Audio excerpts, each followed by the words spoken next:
Hi, this is Rick Sorsey with Stockdale Kitchen and Bath. Welcome to part 4 of our whole home reveal. This is the kids' bath. Come check it out. So we had some fun in here. We went with blue, gold, and white countertops.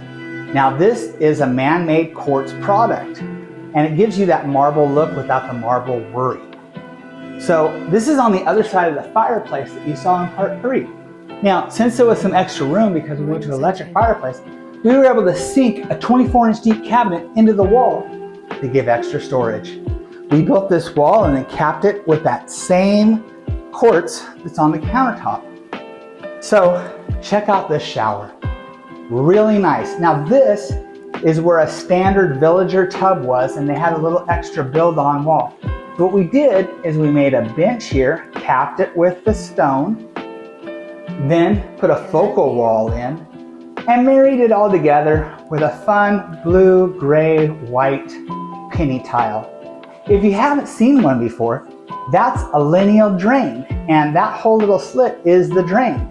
It lifts up and there's a hair catch underneath it. The glass is 3/8 inch, and it's a solid panel with just clips and no frame. Well, my name's Rick Sorsey, and this is Stockdale Kitchen and Bath. If you have any questions, please give me a call at 834-3333. That's 834-3333. Thanks.